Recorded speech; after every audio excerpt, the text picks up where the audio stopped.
No ar, Unidos contra o Câncer. Seu podcast semanal sobre saúde, dicas e variedades. Aqui no Unidos contra o Câncer, Dr. Renato Marinho recebe especialistas e amigos que vão lhe informar através de um papo legal tudo o que você precisa aprender e estar atento. Unidos contra o Câncer, agora na Melodia.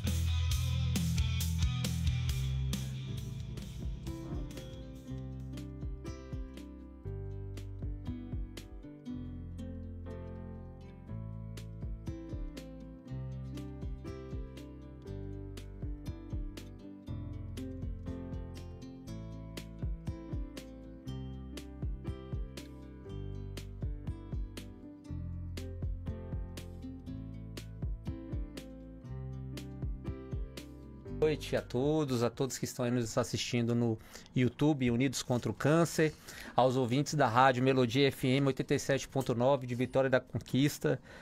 É sempre um prazer a gente estar aqui mais em um novo episódio do nosso podcast Unidos contra o Câncer.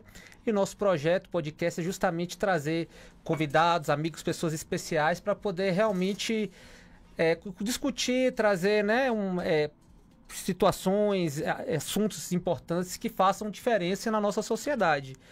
E eu não sei se os ouvintes e os telespectadores que estão assistindo aí pelo YouTube, pelo Instagram, nós estamos no mês de outubro, né? O mês já rodou bastante, já estamos no dia 13 de outubro. E não sei também se reparou, parece que tem duas pessoas de rosa. Então, juntando as peças, é Outubro Rosa, né? Então, se vocês não ouviram falar do Outubro Rosa, então temos que ver em que planeta vocês estão. Mas então, hoje a gente está trazendo aqui doutora Jéssica. Jéssica é uma pessoa bastante especial, doutora Jéssica Aguiar. Ela é uma mastologista que tem uma atuação bastante importante aqui, né, em Vitória da Conquista, na Bahia, no mundo, porque até no norte essa doutora ela tá lá. Então é uma global. A gente fica bastante feliz de ter uma pessoa tão especial. E mais do que especial são vocês que estão aí, né, nos acompanhando, e não deixar de falar com todos para poder, né, deixar o like, compartilhar, porque são assuntos que às vezes a gente acha que não faz diferença, ou assuntos que às vezes são batidos, mas tem muita gente que alguma mensagem pode fazer diferença. E eu sei que quando a gente reúne para falar algo sobre oncologia, eu sei que pelo menos uma vida foi salva. Eu acredito que realmente informações salvam vidas, e eu sei que muitas vezes uma mensagem que estiver chegando numa pessoa e a pessoa se sentir impulsionada a tentar fazer algo diferente, eu sei que o objetivo desse podcast, desse projeto, ele foi alcançado. Então hoje a gente vai falar sobre Outubro Rosa, né, que é o mês de prevenção e combate ao câncer de mama, trazendo nossa colega mais do que especial, Jéssica Aguiar, mastologista. Para quem não conhece, quem é a doutora Jéssica Aguiar? Eita, nós, muito boa noite. Boa noite. Eu sou Jéssica Aguiar, sou cirurgiã mastologista, eu sou médica formada pela UESC, sou cirurgiã geral pela Santa Casa de Itabuna e médica mastologista pelo Hospital Pérola Baiton. E só mais uma menina tentando aí fazer a diferença, nem que seja no meu mundinho. E esse mundinho seu, você pode saber que você faz muita diferença. E como é que foi sua trajetória, né, pessoal, profissional, até entrar em medicina e escolher a mastologista? Como é que foi esse processo aí de caminhada na... Longos anos, né? Quando a gente vê o profissional no carreira, né, no início da carreira, a gente olha assim, não, parece que começou, né, jovem, mas você sabe o chão que a gente caminha antes disso tudo. Então, o sonho de ser médica, ele vem de muito jovem. Mas demorei, passei por outros caminhos, cheguei a entrar em enfermagem, fiz um ano de enfermagem, depois desisti, morei em alguns locais e aí fui parar na medicina.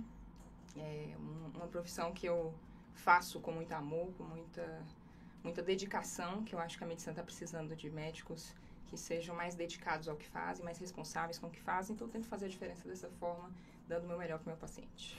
E como é que foi sua experiência lá no Pérola Baiton? Que uma vez, né, a gente, Jéssica, ela já participou de um outro podcast, né, a gente teve uma temática mais específica, mas eu lembro que você me falou algo bastante que chamou a atenção lá no Pérola Baiton, no seu trabalho, né, assim, você expandiu além da mastologia, das coisas que você viu lá, né?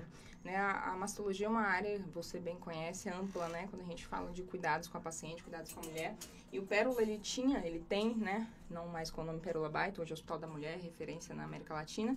Ele tem um serviço de cuidados paliativos, que foi o que me pegou ali no início. Logo, o primeiro estágio da residência foi quando eu tive contato a essas pacientes, muitas vezes mais jovens do que eu, né? Em um processo terminal da doença, e aquilo me deu um start, assim, para a vida, né? De ter contato, de tentar ajudar, nem que seja naquele instantinho final. E foi ali que eu fui moldando a minha atuação na mastologia, né? Foi ali que quando eu me encontrei com esses pacientes mais graves, foi quando me despertou o amor mesmo pela especialidade, porque hoje, né, a gente vai entrar a falar sobre isso, mas essa questão do diagnóstico precoce, a gente sabe o quanto muda todo esse caminho, né, todo esse percorrer aí da paciente dentro, no cenário do câncer de mama. Como é que é lidar com essas mulheres que têm diagnóstico de câncer de mama? Cara, confesso eu que é difícil, assim, né? No início da carreira eu tinha ainda mais dificuldades, né? Separar o pessoal do profissional, ele é complicado. Dá para poder separar totalmente? Cara, não dá. Não dá. A gente carrega para casa, você sabe disso, né? A gente leva, a gente finge que deixa aqui no hospital, mas não fica. Ele acaba indo com a gente, né? Então, é um processo, mas é um processo contínuo, né? De amadurecimento, de você tentar, porque se a gente vive também dentro daquele mundo, a cabeça, né, não descansa, não para, mas é um processo difícil, porém extremamente prazeroso no sentido das respostas, né, o carinho que a gente recebe das pacientes, tanto nos casos que vão bem, quanto naqueles que não vão quanto a gente esperava, mas só essa resposta delas em relação ao cuidado que a gente presta já é um grande alívio, quentinho no coração. E já que a gente está falando, o que é Outubro Rosa? Vamos lá, Outubro Rosa não é um movimento nacional, é um movimento mundial, né? A gente tem, em todo mundo, esse é um mês que a gente chama a atenção para o rastreamento para o câncer de mama, né? Então, é um momento que a gente utiliza para jogar holofote sobre o tema, lembrando que a gente faz isso o ano inteiro, mas esse é o mês que, para onde vocês olharem, vai ter uma coisinha rosa, né? Na roupa, no outdoor, em algum lugar, para a gente lembrar quem não está na faixa etária, para lembrar a mãe, lembrar a avó. Então, é um momento que a gente tem para chamar a atenção e é um mês intenso aí de atividades, né, voltadas para essa temática aí de prevenção do câncer de mama. E o que é câncer de mama? Câncer de mama é uma doença? O que é esse tal desse câncer de mama? Esse nome que muita gente nem fala, né? Não gosta de falar, fala aquela coisa, aquele trem, o nome tem às água vezes tem água. O nome, às vezes, é pesado, né? Quando a gente dá um diagnóstico de câncer, é difícil para a paciente escutar, é difícil para a gente falar sobre, mas câncer, de uma forma mais tranquila de explicar, é quando a célula tem um potencial de regulação. Então, quando ela perde esse potencial, ela se multiplica de forma desordenada, formando um tumor. E o câncer de mama, ele tem uma palavrinha lá na biópsia que vem invasivo, né? Então, ele ultrapassa a barreira ali do ducto mamário e isso é o câncer em si, e o câncer de mama, principalmente o ductal, né? Ele passa dos ductos ali da mama, a gente considera uma doença invasiva. E em relação ao câncer de mama, né? Além dessa questão da biópsia, o que é importante as mulheres saberem sobre esse câncer de mama? E tem diferença nessa questão de biópsias, que nem você falou que tem ali invasor, não invasor. Isso. Como é que isso muda quando vem aquele resultado ali da biópsia? Bom, quando a gente tem como eu disse, né, o invasivo, ele significa no câncer de mama que a gente tem aquela célula ultrapassando aquela barreira e causando a doença invasiva. A gente tem algumas outras doenças que elas estão localizadas dentro do ducto, né? Então, quando a gente fala, por exemplo, do carcinoma ductal in situ, né, que ele fica ali dentro, isso ainda não é um câncer de mama, mas é um potencial causador de uma lesão invasiva. Então, a gente tem algumas classificações e para a gente dar o nome para isso, eu preciso da biópsia. Então, a biópsia é um importante auxílio que a gente tem, que é a única forma que eu consigo dar diagnóstico. Então, quando a paciente ela chega com um nódulo suspeito, lá embaixo dos exames vocês vão perceber que tem uma nota que a gente utiliza, né, que é a classificação de Bihardes. Então, essa classificação também é internacional. A gente tem essa classificação justamente para falar qual que é o risco potencial daquela lesão. Então, lesões com a nota 4 ou acima disso, a gente precisa analisar pensando em câncer de mama, mas a gente não dá diagnóstico apenas com a imagem, a gente precisa da biópsia, né? Geralmente é a biópsia por agulha grossa que a gente fala, que é uma pistolinha, a gente tira aquela amostra e manda para análise. Essa é a forma que eu tenho para chegar naquele nomezinho que aparece na biópsia, confirmando ou afastando a possibilidade de câncer. Já que a gente estava falando a respeito, muitas mulheres, né, que vai fazer um exame e aí vem um nódulo. Imagino que toda mulher que faz o seu primeiro exame ou que em algum momento aparece um nódulo, a pessoa já deve dar uma gelada, né? Todo nódulo, o que pode falar que um nódulo pode ser câncer ou não? As características, né, que ele apresenta. Apresentar nódulo na mama é assim, a maioria do meu consultório, né? Então, as pacientes, o principal que as pacientes mais procuram consulta é porque sentiu um nódulo ali na mama. Pacientes jovens, gente, apesar da gente estar vendo um acréscimo aí do número de pacientes jovens com câncer de mama, mas a maioria dos nódulos continuam sendo benignos, né? E como é que eu sei isso? Olhando a foto, olhando o laudo, existem algumas características relacionadas ao nódulo que desperta pra gente a suspeita ou não, né? Então, eu preciso da imagem para olhar, por exemplo, a margem do nódulo, se ele tá bem circunscrito, se ele tem uma sombra posterior, se ele tem espículas, que a gente fala que é como se fossem, né, o câncer, esse nome, ele vem de caranguejo, né? Então, essa estrutura, para ver se tem aquela imagem que se assemelha nisso. Então, a gente utiliza de características de imagem para a gente conseguir gerar essa nota suspeita ou não. Entendi. E o que é que faz surgir o câncer de mama? Quais os fatores de risco que fazem, né, a mulher ter maior chance de ter um câncer de mama? Tema importante. Esse é o que eu bato sempre nos vídeos. A gente tem fatores de risco que são modificáveis e fatores de risco que não são modificáveis. Os modificáveis, o que são? Vou começar pelos não modificáveis, que é o que a gente não tem o que fazer. O fato de ser mulher, então o fato de ser mulher aumenta a chance de se ter câncer de mama. Idade, genética. Não tem o que fazer com relação a isso. O que eu tenho para fazer? A gente sabe hoje que pessoas que são ativas fisicamente, elas reduzem em quase 40%, 35% e 40% a chance de se ter câncer de mama. Então, pacientes ativas, evitar sobrepeso, evitar obesidade, evitar consumo de álcool, evitar tabagismo, né? Esses são os fatores de risco mais associados. E quando a gente... eu posto vídeo, o paciente comenta assim, mas fulana de tal era mega ativa, fazia, comia, se alimentava, tudo certinho e teve câncer de mama. Então, isso aí é balela que vocês estão falando. Gente, mas a gente precisa entender que se eu reduzo os fatores de risco que são modificáveis, os genéticos, idade, mulher, ainda vão estar atuando. Mas no todo, pensa, se eu estou reduzindo esses aqui que eu consigo modificar, no todo, eu estou reduzindo o risco. Então, não quer dizer que evitar, né, reduzir risco, não quer dizer impedir o surgimento do câncer, infelizmente. Mas ele mostra pra gente que a gente pode estar reduzindo no todo o potencial daquela paciente desenvolver câncer. Já que a gente gosta de trazer umas polêmicazinhas e Eita, todo mundo pergunta duas coisas. Anticoncepcional e terapia reposição hormonal. O tema mais que acho que e pra gente é difícil, né? Sim, porque não temos, assim, a gente tem estudos para os dois lados, né? Uhum. Mas o que a gente tem para a pessoa entender por que o anticoncepcional ou por que a terapia de reposição hormonal pode aumentar o risco, né? A gente tem 4 tipos de tumores, né, de câncer de mama. 2 deles são hormonais, 2 não estão associados a hormônio. Então, naqueles que são hormonais, quando eu estou adicionando mais hormônio, eu estou, em tese, aumentando aquele risco. Só que a gente fala de risco, gente... Geralmente, eu estou aumentando esse acréscimo de risco acima de 10 anos de uso, tanto para o anticoncepcional quanto para a reposição hormonal. Não sou contra a reposição, desde que muito bem indicada por um profissional competente e desde que a paciente compreenda que o acompanhamento mamário ele não ele é obrigatório. O paciente tem que estar com a gente, porque se aparece alguma coisa, muda alguma coisa, eu preciso suspender a reposição hormonal, o anticoncepcional e avaliar o risco potencial daquela lesão. Sai bem? Sai, nossa, não foi nem pra lá. Mas assim, é algo que...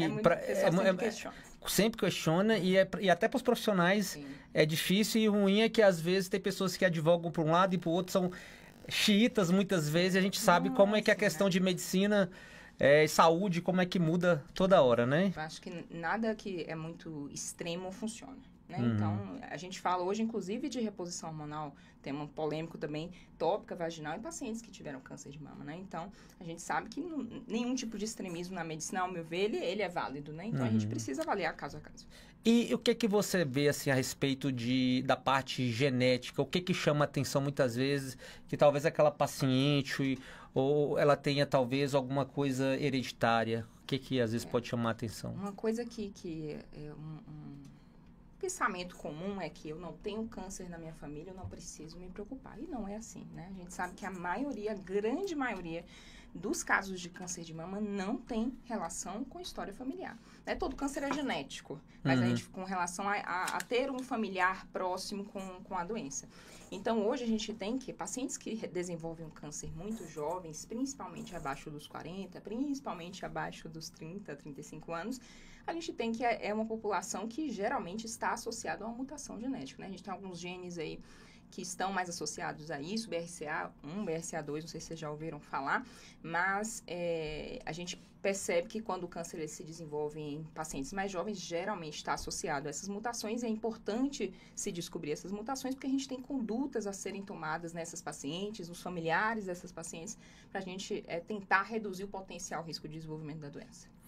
Mandaram uma pergunta aqui pra gente, e sempre pergunta, falar sobre câncer de mama em homem. Existe, difícil, raro, né? Menos de 1% dos casos, porém, homens, e principalmente a gente sabe que existe uma dificuldade do homem de procurar consulta médica, né? É difícil, a gente sabe que não quer ir, a mulher que fica implicando ali para ir, mas a gente tem câncer de mama em homem, né? Então, o homem precisa se conhecer, né? Essa questão do autoexame, depois a gente pode entrar um pouquinho nesse fator, ele é importante, porque a gente, se eu observo qualquer alteração, se eu observo, né, um caroço diferente, um aumento de volume diferente, um lado está diferente do outro, eu preciso prestar atenção, eu preciso procurar ajuda, né? Então, todo paciente homem que vai no meu consultório, por outros motivos, eu sempre estou orientando nesse sentido. Precisa se conhecer, precisa passar a mão, observar no espelho, olhar se tem alguma alteração.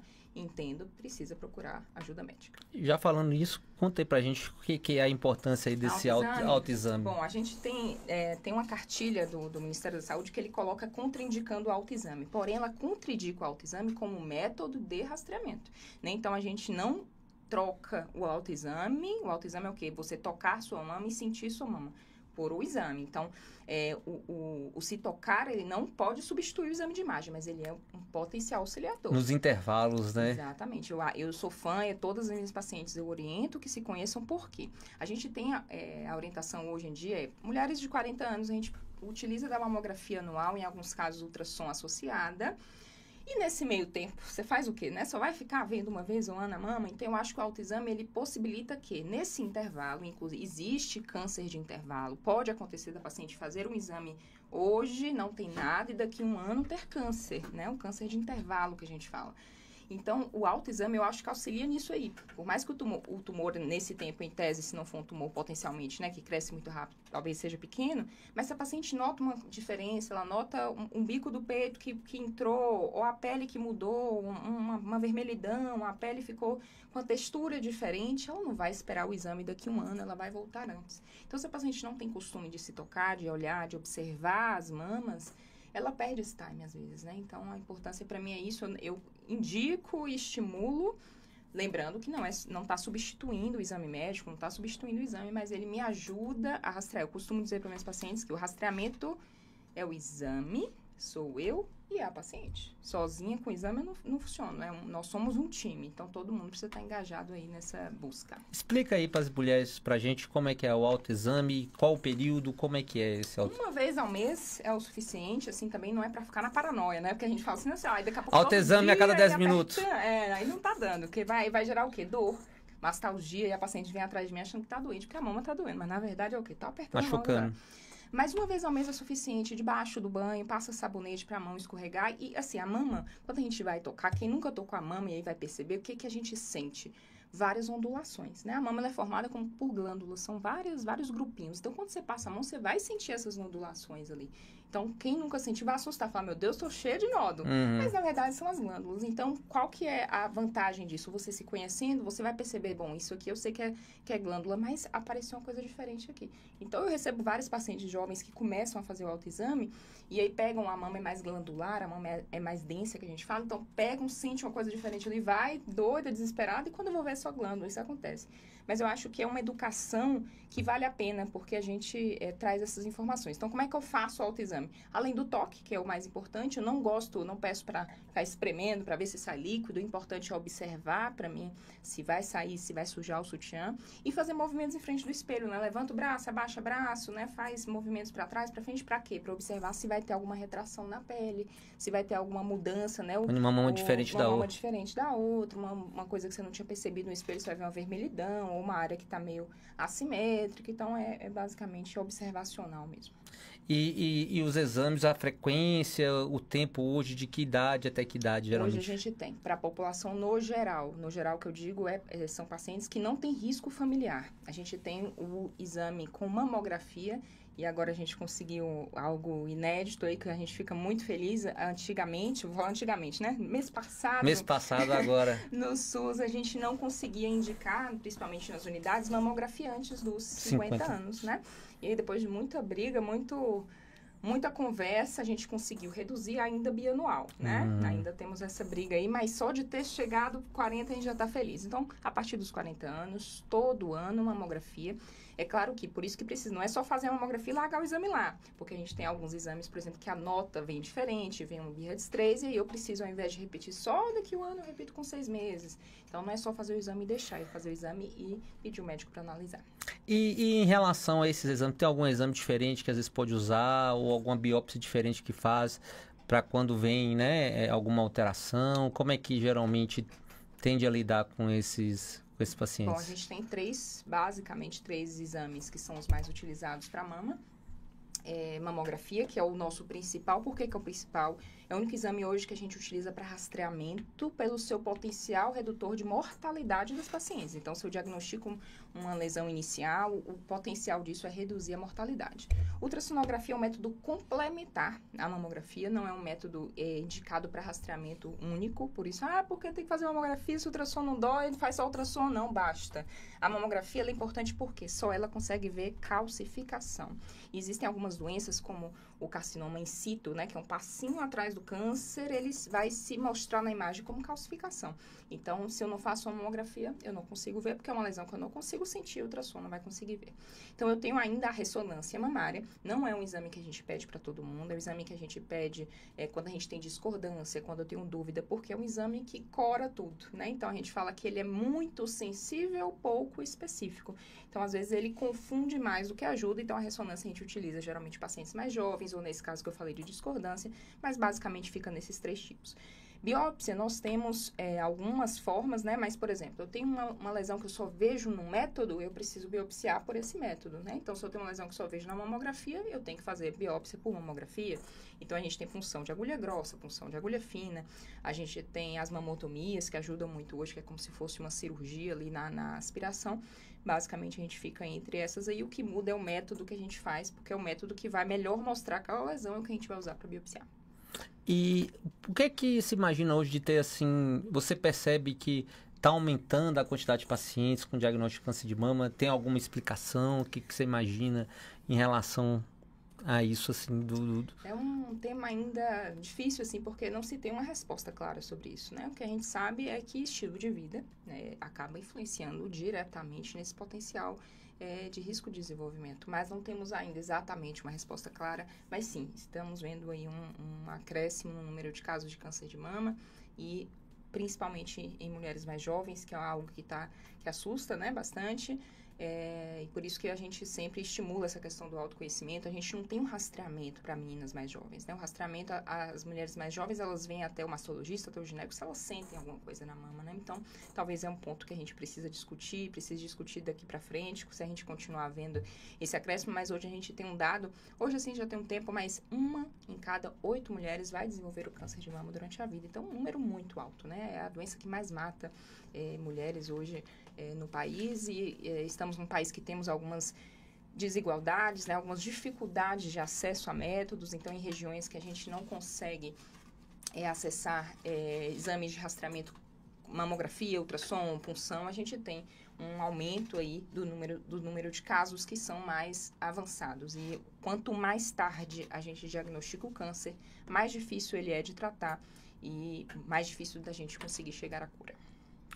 E em relação à questão de proteção, tem algo que a pessoa pode fazer para poder reduzir esse risco de câncer de mama? É meu ponto em toda consulta. A paciente minha sabe que eu sou chata e que eu bato no pé dela toda vez que entra na minha consultora. A atividade física. Eu acho que esse é o principal ponto para todo mundo, para toda a idade. Óbvio que a alimentação saudável, evitar o uso de enlatados, essas comidas com conservantes, a gente sabe que está diretamente associado. Também a questão do trato gastrointestinal, né? Hoje já é nível de evidência 1, né? Então, assim, a gente sabe que a alimentação, ela acaba influenciando. Mas, para mim, a atividade física é um ouro que a gente tem nas mãos e nem todo mundo dá a devida importância para isso, né? Então, Atividade física, para mim, hoje, todos os estudos que a gente vê sobre o tema, eles são positivos, né? Então, eles mostram, eles confirmam realmente o benefício, tanto para quem não tem a doença, né? Então, diminui seu risco, quanto para quem tem. E esse, para mim, é o dado mais interessante. Pacientes que têm câncer de mama, e para as pacientes que estiverem escutando a gente tem que a resposta ao tratamento quimioterápico, a resposta a todo o tratamento como um todo, recuperação de cirurgia, redução dos efeitos colaterais de uso de hormônio, o tratamento que a gente faz, né, após o tratamento cirúrgico, estão reduzidos em pacientes que fazem atividade física. Então, assim, hoje a atividade física, para mim, ela tem que ir junto com a prescrição, né? Vai lá o tamoxifeno embaixo, assim, atividade física, porque a gente sabe do benefício e, inclusive, associado à redução do risco de recidiva tumoral, né? Então, a gente só tem benefício, a gente não tem nenhum malefício. Tanto isso e anteriormente a gente imaginava como prevenção e depois que tivesse terminado a quimio e tudo. Hoje, até durante o tratamento... É claro que, gente, não vamos romantizar. Você sabe muito mais do que a dificuldade que é o tratamento oncológico, né? O BAC muda a vida da pessoa. A gente não pode romantizar esse momento, que é um momento muito difícil. Mas o que eu costumo dizer, tem data e hora para terminar, né? Então, é uma fase extremamente importante do tratamento, mas a gente precisa compreender que não vai ser todo dia que a paciente também vai aguentar fazer. Mas a gente sabe que quanto mais fizer, menos efeitos colaterais vai ter. Então, assim, eu acho que é algo que traz muito apenas benefício para o tratamento. Já que falou uma coisa importante, né? Que é questão de hábitos de vida, né? Como é que é difícil, não tem uma pílula, né? Pílula, vai fazer atividade física, a pílula da atividade física, né? Vai a pessoa ficar pulando e vir fazer atividade. Mas assim, o que você já viu na prática sua? O que você percebe a forma de abordar essas mulheres para motivá-las a ter um comportamento diferente quando ela tem um diagnóstico? Eu costumo ser bem direta mesmo, assim, não tem romantismo nessa parte, não. Eu falo diretamente.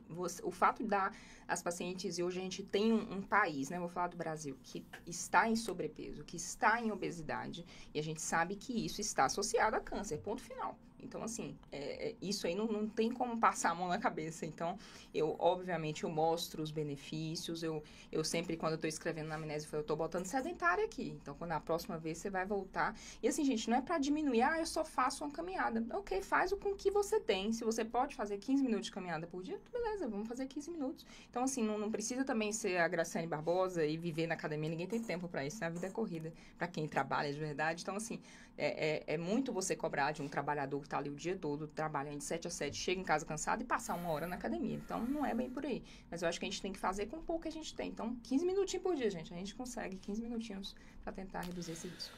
No Brasil, você acha que os casos de câncer de mama são diagnosticados mais tardiamente? O que você acha? É dado já, né? A gente tem, né? Lá do Perolabaito, lá em São Paulo, não vou saber dizer em números exatamente, mas a gente via que o diagnóstico do câncer de mama na população que foi estudada, ele era em estadios mais tardios, né? E isso por algumas questões.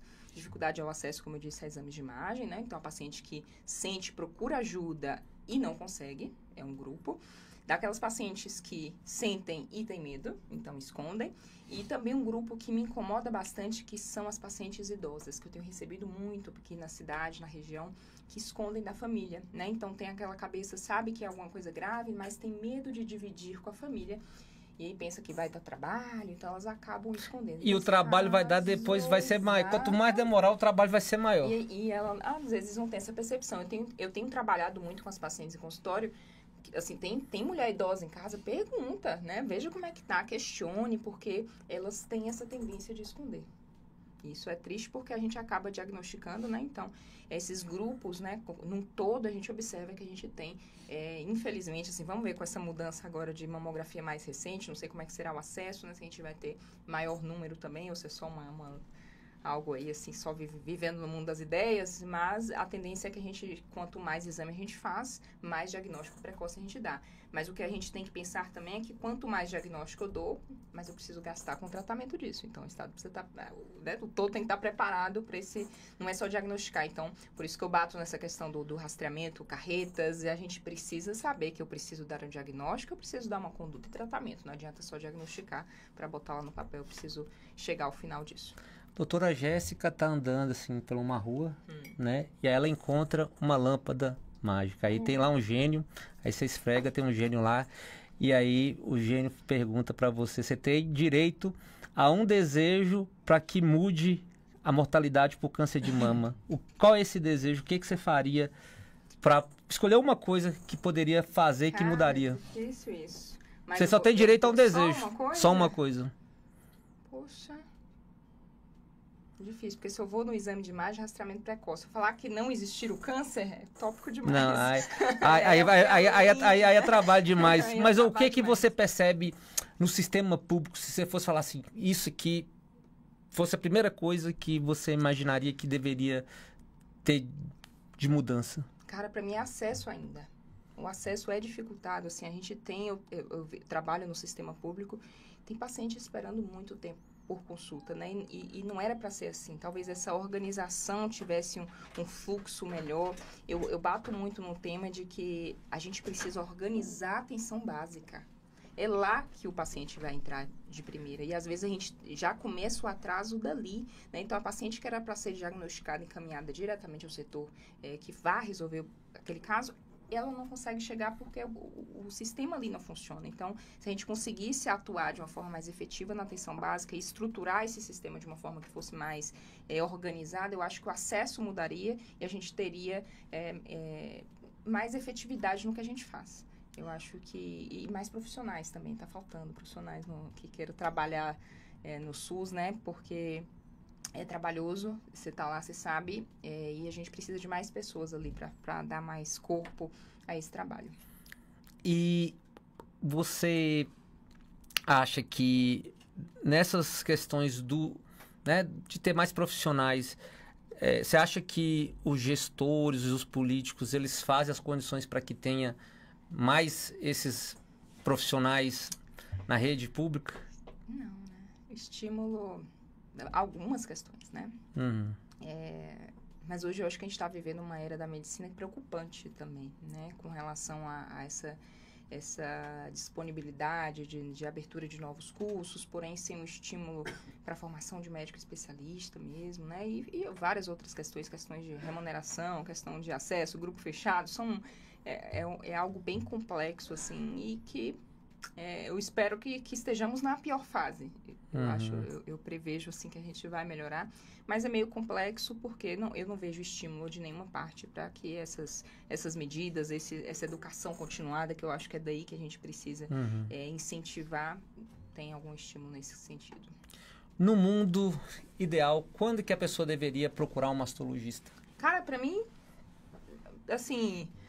Sempre, assim, a gente já começa a falar, por exemplo, ginecologista. A menina menstruou e ele já vai pro ginecologista. Pra mim, já o mastologista, ele já entrava... Formou a mama? Já tá lá com a gente, né? Porque, assim, é claro que o outro colega vai de outra especialidade, ele vai entender de mama, o ginecologista também estuda isso. Mas o mastologista, ele que tem a visão focada naquilo, né? A gente estuda diretamente para isso.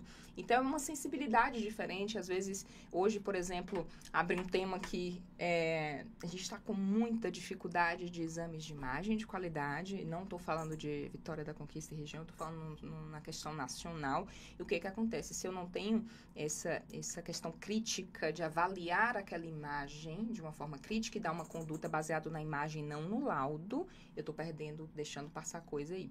Então, eu acho que o mastologista, ele é formado para isso. Então, eu não vejo laudo, eu vejo imagem, né? E aí, minha conduta, ela é baseada no que eu vejo. Obviamente, leio o laudo, mas é uma visão de ambos, né? Então, para mim, não serve só o que está escrito. Eu preciso confirmar o que está escrito, visualizando e tendo uma visão crítica sobre a imagem.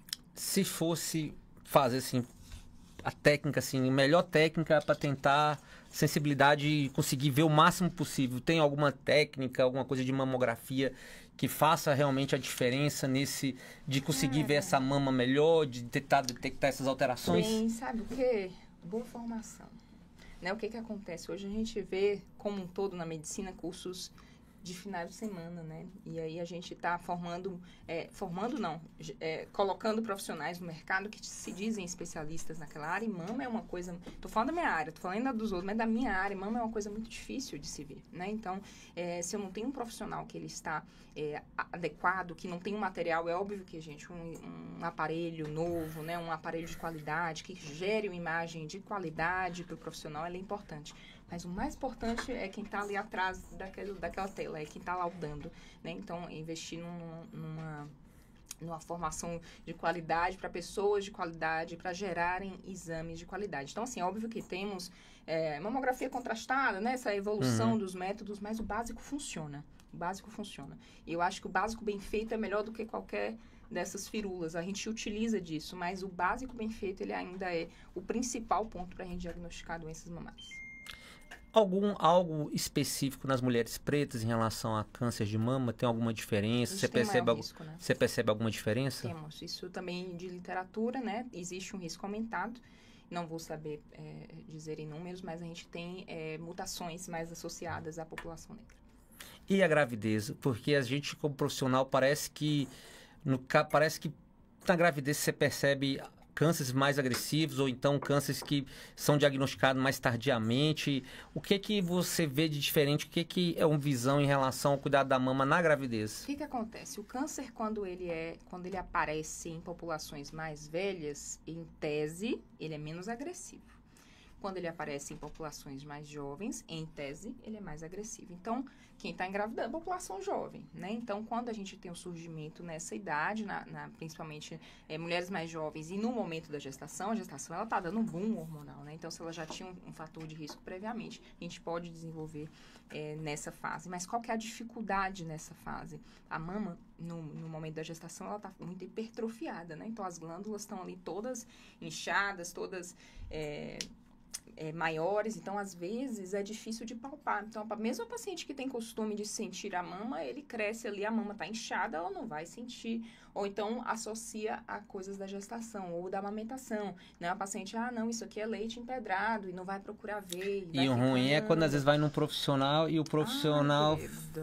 Aí minha alma sai do corpo e volta. Já aconteceu. Muitas vezes, né? Então, assim, não dá. A paciente gestante, a gente precisa olhar da mesma forma que a gente olha para outra mulher. É claro que o exame vai ser mais dificultoso, então eu preciso de um profissional adequado, porque se ele falar que só tem hipertrofia, não vê nada, isso também vai prejudicar. A questão da mamografia também na gravidez já... A gente já não pode, assim, não é... A gente pode até fazer, em casos selecionados, com proteção abdominal. Não é uma coisa que a gente faz de rotina, né? A gente faz quando realmente necessário, a gente evita sempre, mas com proteção abdominal seria possível de realizar. Mas é isso, a gente tem diagnósticos mais tardios por conta da questão física da mama, né? Então, fica mais difícil de identificar essas lesões nesse período. E, por conta disso, às vezes, a gente diagnostica de forma mais tardia. Gente, é muito assunto. A profissional, a doutora Jéssica Aguiar, é uma pessoa muito especial. A gente percebe a propriedade que ela tem de falar, a gente percebe o amor dela em relação a isso. E vocês também têm que ter amor, né, ao podcast, né? Vocês têm que compartilhar, deixar o like. Agora tem um tal do hypar, né, no celular, tem um botãozinho aí pra poder dar essa... tem que dar essa moral aí pra gente, porque senão a gente vai fechar, vai ser o último episódio. Esse daqui a gente vai fazer chantagem aqui pra não poder... Porque pra trazer pessoas igual a doutora Jéssica aqui, tem que realmente batalhar pra poder conseguir ter o tempo na agenda, e a gente tem que realmente valorizar, né, pessoas que dedicam o seu dia a dia, que levam informações, e eu sei que a doutora Jéssica, ela tenta fazer mais do que pode fora das quatro paredes do consultório, e é isso aqui que a gente está, né, buscando fazer. Então, dá essa moral aí pra gente. Em relação ao câncer de mama, o que você vem percebendo em relação ao tratamento? Vem melhorando? O que tem aí? Qual que é o tratamento básico? O que vem mudando aí em relação ao tratamento de câncer de mama? Eu costumo dizer que todo tratamento médico, ele evolui. Cada ano que passa, a gente aparece coisas novas, mas o tratamento oncológico, ele evolui a passos largos. Você vai ter muito mais propriedade de falar do que eu, mas a gente observa que cada tempo que passa, a gente passa uma semana sem ler, já apareceram 10 tratamentos diferentes. É óbvio que tudo que é muito novo é muito custoso, né? Então, a gente não consegue uma aplicabilidade de tudo que surge. Às vezes, chega um pouco mais atrasado, defasado pra gente, mas a gente entende que existe um potencial evolutivo nisso, né? Então, hoje a gente tem drogas cada vez mais específicas, né? Que trazem um tratamento, um controle. Cada hora a gente encontra uma proteína da proteína que está ligado e a droga vai agir ali. Então, a evolução da medicina, a evolução da oncologia, ela a passos largos, e isso tudo para tentar primeiramente, chegar à cura, nos casos que são possíveis, e nos casos que não é possível chegar na cura, a gente chega no bom controle, né? Gerando qualidade de vida para essa paciente. Então, a gente trata o câncer de mama, gente, assim como a gente fala, o fator de risco é multifatorial para o câncer de mama. O tratamento, ele é multiprofissional, né? Não é só o mastologista, não é só o oncologista, é uma equipe, né? Então, a gente trabalha em equipe, tem fases de tratamento, né? O tratamento, a gente pode usar a quimioterapia antes, a gente pode usar a quimioterapia depois, a cirurgia, na grande maioria dos casos, a gente faz. A axila, sempre a gente está avaliando quando a gente opera, na grande maioria também, isso também tem tido algumas mudanças. O tratamento hormonal, a gente usa a vacina, quando a gente fala do ré. Então, assim, o mais importante disso aqui tudo é o tratamento de uma paciente não é igual ao da outra. As reações que a paciente teve não são iguais à da outra, porque a gente recebe a paciente, quando a gente dá o diagnóstico, elas reagem muito assim, né? Cara, a fulana de tal da minha rua sofreu e foi... E eu tenho, cara, paciência, assim, não é... Nenhum tratamento, não é receita de bolo. Cada paciente, ela vai ter um tratamento cirúrgico, um tratamento oncológico como um todo, específico, né? Então, ele vai de acordo com o que a gente encontra, o que a doença apresenta pra gente. E você, como mastologista, assim, no dia a dia de cirurgia, como é que é a cirurgia? Geralmente, a cirurgia mais comuns, né? As cirurgias mais comuns que o mastologista faz quando tem um diagnóstico de câncer de mama. Câncer de mama. Bom, qual que é a importância do tratamento cirúrgico? Não é apenas tirar a tumoração, ela sozinha. Eu preciso tirar o tumor. Quando eu falo tumor, entendam como câncer de mama, né? Então, eu tiro a região do câncer e tiro ao redor. Por que ao redor? Porque eu preciso que não tenha doença nessa região. Então, em alguns casos, qual que é o significado disso? Tem caso que eu consigo conservar a mama, tem caso que eu não consigo conservar. Então, eu preciso levar em consideração a relação do tamanho, né? Então, se eu tenho uma tumoração muito grande de uma mama muito pequena, eu não consigo preservar a mama. Se eu tenho uma tumoração grande de uma mama grande, eu posso preservar. Então, tudo isso é calculado, né? Então, a cirurgia, ela vai de acordo ao tamanho tumoral e a forma que o tumor se apresenta pra gente. Então, em alguns casos, pacientes mais jovens, a gente tende a ser mais agressivo na cirurgia. Pacientes que têm tumores menores, mais indolentes, a gente tende a ser mais conservador. Mas a gente fala de 2 nomes principais: mastectomia, que é a retirada, né, da mama, e a quadrantectomia, que a gente tira o quadrante em que se encontra, né? A mama é dividida em algumas partes e quando a gente tira uma parte, eu chamo isso de quadrante. E até hoje, né, eu falo costumar, até dia 13 de outubro, a axila, ela é obrigatória em todos os casos. É um tema que a gente tem evoluído cada vez que a gente vai em congresso, a gente tem falado nesse downstage, né, uma redução do tratamento cirúrgico axilar, mas hoje ele ainda é importante, porque é quem vai me predizer qual é o comportamento. Para vocês na oncologia é importante, então existem algumas formas de abordagem axilar, em alguns casos a gente só tira uma amostra, em outro caso eu tiro só um linfonodo sentinela, no outro caso eu preciso esvaziar, então por isso que eu falo que cada paciente é um caso. Então a colega fez de um jeito, não quer dizer que você vai seguir o mesmo tratamento. Existe tratamento curativo sem cirurgia? Hoje não. Hoje ainda não. Né? Hoje a gente fala, é claro que quando a gente faz, por exemplo, a quimioterapia neoadjuvante, gente, é quando a gente faz a quimioterapia antes da cirurgia. Qual que é o nosso desejo, né? Quando a gente abre o papel e a gente fica feliz e festeja, quando existe lá a resposta patológica completa. O que significa isso? O câncer sumiu, né? Porém, hoje, ainda, outubro de 2025, a gente ainda faz a ressecção, né? A retirada daquele local que a tumoração estava, né? Então, às vezes, é uma área de fibrose, a gente ainda tira. Eu acredito que futuramente não tenhamos mais essa parte cirúrgica. Eu acho que a mama cada vez mais vai reduzindo quando a gente conseguir, obviamente, chegar em resultados satisfatórios. Mas hoje ainda a gente fala em tratamento curativo quando a gente associa a cirurgia. Uma pergunta que sempre vem que mandaram aqui pra gente. Prótese de silicone dificulta na percepção? Não, gente, não. Eu sei que estamos vivendo uma era de medo também de prótese, né? A gente tem uma doença que é o linfoma anaplásico aí, que é raro, gente, é raro, não é para desesperar, isso é mais associado a próteses texturizadas, né, tem alguns sintomas associados, e não, mais importante, não atrapalha rastreamento, a gente continua fazendo rastreamento da mesma forma, existem algumas manobras que a gente precisa fazer para que a gente visualize toda a mama, né? A gente chama de manobra de Eklund, que é quando a gente desloca a prótese para apertar a mama na frente, então a gente continua fazendo ultrassom, mamografia, tudo da mesma forma. E qual o cuidado que a mulher... Tem algum cuidado diferente que a mulher que colocou a prótese de silicone ela vai ter depois, assim? Às vezes a pessoa não teve... Quem não teve câncer de mama, né? E por algum motivo colocou prótese de silicone, ela tem que ter algum cuidado diferente em relação à mulher que não tem prótese? Não, orientação, basicamente, é a mesma orientação de cuidado, mesma orientação de autoexame. Às vezes, a paciente que não tem muito parênquima, né, muita mama, e coloca a prótese empurra, né? Então, às vezes, pequenas lesões que antes não apareceriam, a prótese, por estar ali gerando essa pressão e empurrando, ela começa a aparecer no exame. É como se ela né? estivesse magnificando. Exatamente. Mas não muda a questão do acompanhamento. É a mesma coisa, exame anual, ultrassom quando necessário, a partir dos 40 anos. E o que em relação à mulher que retira, né, faz uma cirurgia para retirar a mama, o ideal é que o silicone, quando tem que reconstruir, já seja já nessa primeira cirurgia, ou seria ideal depois? Qual a sua opinião em relação a isso? O mundo ideal no mesmo momento, né? A gente perder a mama é algo que a gente não tem, eu não tenho como prever, nem imaginar, você não tem como, só quem vive que sabe o que é perder uma mama, né? Uma parte importante da mulher que acaba gerando grandes questões, assim, e quando a gente possibilita o tratamento curativo para o câncer de mama associado à colocação de prótese, ou seja, mantendo a questão estética, isso, para mim, é o ideal. É óbvio que existem casos, por exemplo, carcinoma inflamatório, que a gente ainda não fala de reconstrução no mesmo tempo, a gente, né, tende a ser mais tardio, mas no mundo ideal, reconstrução no mesmo tempo não é o que a gente consegue atualmente. Uma questão importante, que é um detalhe que a gente começa a trabalhar, que é trabalho na parte de oncogenética e a gente...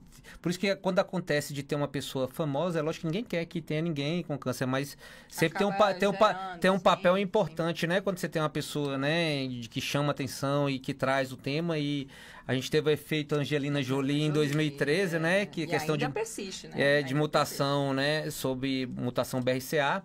E aí, ela realizou cirurgias profiláticas e tudo mais. E às vezes tem cirurgias profiláticas que são feitas, mas a pessoa que faz essa cirurgia profilática, ela reduz a sensibilidade, pode ter alguma mudança na parte erógena em relação dessa mulher? Total. Por isso que a gente não sai indicando para todo mundo, né? Essas cirurgias redutoras de risco, né, para pacientes que têm benefício em retirar a mama, benefício em tirar o ovário, a gente precisa saber que aquilo tem um risco, né? Então, quando a gente fala de retirada da mama, por exemplo, sem doença, só retirada da mama para avaliação, para redução de risco, a gente preserva a pele, preserva o mamilo e tira o conteúdo ali de dentro, né? E coloca uma prótese no lugar. Mas pensa bem, a mama ela é toda inervada, ela tem vasos que passam por ela toda, então quando eu faço a cirurgia, não tem como eu vou lesar tudo isso. Então, a paciente ela vai perder sensibilidade.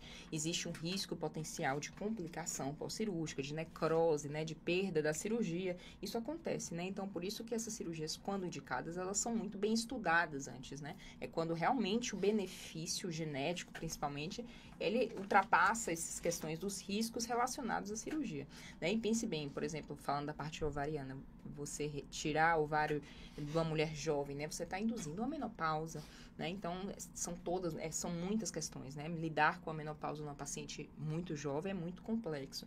Então, por isso que as cirurgias redutoras de risco não é toda mulher que vai. Então, por isso que, por exemplo, eu tive câncer de mama numa mama, eu não tenho mutação, porque não tira logo tudo, né?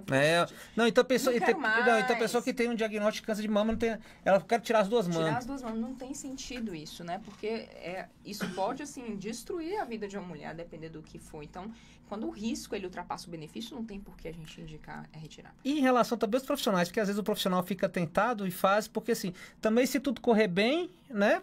Agora resolve ter uma complicação e não teve indicação da cirurgia, alguém vai estar batendo na porta do médico depois lá para poder... Não existe essa indicação, assim, off-label, né? Assim, vou tirar porque a paciente me pediu para tirar a mama. Não existe isso, né? A gente faz isso fundamentado em questões científicas.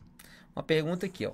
Paciente fez redução de mama e ficou com nódulo. Segundo o mastologista, é nódulo de gordura. Isso tem risco de virar um câncer? Não, gente. É a frase que eu mais falo. Gente, nódulo que nasce com característica benigna, ele é do bem, ele não vai se transformar em câncer de mama. Isso é extremamente raro. Se não fosse, a gente não deixava acompanhar. A gente não pedia para arrancar todo o nódulo. Mas a gente sabe que quando ele, principalmente nesse caso, eu não estou vendo a imagem, mas que ele descreveu que pode ser até uma ilhota de gordura, né? Provavelmente a gente está diante de uma alteração com a cara muito bonitinha. Então, se ele tem características benignas, mesmo após a redução, a gente só pensa, por exemplo, em tirar nódulos antes da redução ou durante a redução, se for um nódulo muito grande. Se ele estiver no local que o colega lá cortou na hora da redução, beleza, a gente tira. Não estando nódulo do bem, pequenininho, com cara boa, a gente vai continuar nosso acompanhamento do jeito de antes. Como é que é uma mastologia, você que passou pelo Pérola Baito, como é que é sua visão de cuidados paliativos, você ter pacientes com diagnóstico de câncer de mama avançado. Como é que é para você e pela experiência que você teve no Pérola Baito? Quando eu entrei no Pérola, primeiro estágio da residência de mastologia foi cuidados paliativos. Foi a primeira vez que eu pensei em desistir. E aí eu tive muito receio daquilo tudo, né? Gente, é muito pesado, parece fácil, mas não é fácil não. A gente lidar com pacientes terminais que tá no início da vida, né? Pacientes muito jovens, às vezes mais jovens do que eu, e eu não ter o que fazer, então eu me senti muito podada, assim. A impressão que dava é que eu não estava fazendo nada por ela, né? De toda forma, ela ia falecer. Mas aí o start foi vivendo aquilo ali, porque eu percebi que o mínimo que eu poderia fazer por ela de gerar um descanso que fosse sem sofrimento, eu poderia estar mudando toda a experiência dela com aquilo ali, né? Então, os cuidados paliativos eu sou particularmente apaixonada, ainda quero, de alguma forma, isso em Vitória da Conquista. Eu acho que a gente precisa evoluir muito nesse quesito aqui na cidade, na região. Mas cuidados paliativos, gente, também não é só para paciente terminal, tá? Cuidados paliativos é você gerar qualidade de vida em pacientes que não têm cura, né? Isso não quer dizer que... O que é não ter cura no câncer? Por exemplo, uma doença começou na mama e foi para outro órgão. Hoje, a gente ainda não fala em cura para metástase. Quem sabe, né? Do jeito que a gente está evoluindo com drogas fantásticas que fazem sumir tudo, talvez a gente mude isso. Mas a partir do momento que a doença ela sai da mama e vai para outro lugar, eu não consigo falar mais de cura, eu consigo falar de controle. E o controle, ele precisa vir associado à qualidade de vida, na minha visão. Não adianta nada eu querer manter essa mulher por mais 15 anos aqui, sem dar conforto, sem dar qualidade, o paciente vivendo com um tratamento extremamente agressivo e sem qualidade. Então, eu acho, a medicina, a gente tem que entender que a gente tem um limite. Eu vou até onde eu posso ir. Às vezes, a doença, ela ultrapassa isso, né? Então, eu preciso compreender que, às vezes, não fazer nada é melhor do que tentar salvar algo que a gente não tem resposta. Então, essa empatia, o cuidado, o olhar... Eu tive várias experiências, nem falar que eu choro, várias experiências nos cuidados paliativos de pacientes me agradecendo no minuto final de vida. Então, assim, é aquilo, é retirar a dor, retirar o desconforto, é possibilitar um descanso digno. Eu acho que os cuidados paliativos, no âmbito de pacientes terminais, é nesse sentido, e no âmbito de outros pacientes que vivem em cuidados paliativos, é proporcionar qualidade de vida. E cirurgia de pacientes com câncer avançado, como é que seria isso? Bom, hoje a gente... Se a doença ela já está em outros pontos do corpo, retirar a mama, por exemplo, não vai mudar nada. Né? Então, eu sei que é uma coisa que gera muita angústia para a paciente. Né? Eu tenho um tumor na minha mama e o médico falou que não vai fazer nada. Mas a gente precisa sempre pensar nos potenciais riscos de uma cirurgia, né? Então, é óbvio que quando a paciente chega, por exemplo, para a gente com tumores avançados, que tá causando uma necrose, né? Infecção, aquilo fica um mau cheiro, gente, o tecido ele morre. Então, nesses casos, a gente ainda fala em mastectomia higiênica, né? Então, é para isso pensando em qualidade de vida, não pensando em cura para o câncer de mama. Então, a gente, em alguns casos selecionados, a gente faz ainda mastectomia higiênica. Mas a gente sabe que retirar o tumor, retirar a mama em pacientes que já são metastáticas, e por metástase entende-se que a doença saiu da mama e foi para outros locais, a gente não muda a sobrevida da paciente. Então, eu não vou estar mudando o tempo que ela vai viver, eu não vou estar mudando o fato da doença continuar indo para outros locais. Então, por isso que nesses casos não há indicação de cirurgia. Chegando já pro fim, né? Tudo que é bom, né? Infelizmente dura pouco, mas assim, qual mensagem que você deixaria para aquelas mulheres que ainda não estão fazendo seus exames de rotina? Qual mensagem que você deixaria? Eu dou-lhe um puxão de orelha, porque esse é um negócio que me deixa irritada, porque assim, a gente fala muito sobre isso, gente, assim, quando eu vejo essas questões de internet, então assim, primeira coisa, selecione muito bem quem vocês escutam. Hoje a gente está vendo, qualquer pessoa pode pegar uma câmera aqui e filmar e dizer mamografia causa câncer. Dá uma taquicardia, assim... Né? Eu já vi, acho que eu já vi você fazendo, né? Fácil, eu já vi uns vídeos bastante legais de você falando sobre isso, de questão de pessoas... Essas pessoas estão atrasando tudo isso, né? Devia ser um crime a pessoa falar sobre um exame que hoje salva vidas e dizer que aquela radiação que é ínfima, né? Isso é calculado, não é um trem que a gente botou lá e não sabe quanto vai, é calculado. E dizer que isso causa câncer de mama, isso me deixa irritado. Então, primeira coisa, selecione muito bem quem vocês escutam. Se a pessoa tem informação, ela sabe o que está falando. Então, hoje, primeira coisa, observe quem que vocês seguem na internet, né? E o poder que você dá para essa pessoa definir o que você vai fazer com a sua vida, né? Então, rastreamento é a forma que nada do que eu faça, do que ele faça, do que ninguém faça vai impedir que ninguém tenha câncer. Não tem como. Quem me dera, quem nos dera, né? Uma pílula assim, toma isso aqui, você não vai ter câncer nunca. Não existe. Então, o que eu posso fazer é diagnosticar de forma precoce. A única forma que eu tenho de diagnóstico precoce é exames de rastreamento. Por quê? O que é precoce? Coisa pequena que eu não consigo sentir. Então, se eu não consigo sentir, o exame precisa me mostrar. Se eu não faço exame, se eu tenho esse receio, vai causar câncer o exame que eu fizer, se, porventura, apareça uma doença, essa doença você só vai descobrir quando ela estiver grande. E talvez, estando grande, já não tenha tratamento curativo. E diga aí pra gente, onde que a gente conta a doutora Jéssica Aguiar? Qual algum contato você quer deixar? Onde que a gente pode procurar pra gente poder... Acho que na cidade inteira, assim, vocês balançarem, eu tô ali por ali, mas segue lá no Instagram, jessicaguiar.mastro. Lá tem E o Instagram dela, gente, é top, viu? É muito bom, é muito bom. Que é interessante você trazer informações relevantes, assim, a gente estuda isso aqui, gente, não é brincadeira, não. Mas eu trago uma pitada de humor pro negócio, porque às vezes é a forma que eu consigo captar aquela paciente. Então eu falo de coisa séria, porém com humor. E isso faz toda a diferença, né? Trazer o bom humor, e eu falo que o humor é uma das pílulas aí do tratamento e de tudo, de motivação. Estamos terminando, né, esse episódio mais que especial no Outubro Rosa. Agradecer a doutora Jéssica Aguiar, que toda vez que faço o convite, ela prontamente, ela assim, é super disponível, gente. Não vou nem falar, senão o pessoal vai ficar aí atrás. A doutora Jéssica está fechada aqui com a gente, mas agradecer a todos que estão aí assistindo. Depois, quem não conseguiu assistir tudo, assiste lá depois, assiste no podcast, né, no Unidos contra o Câncer no YouTube, né, acompanha aí a Rádio Melodia FM no nosso Instagram, no Instagram de doutora Jéssica Aguiar, tá? Jéssica Aguiar.masto, e nos acompanhe, porque a gente vai estar sempre aqui unidos contra o câncer. Até logo, gente, até a próxima. Prazer. A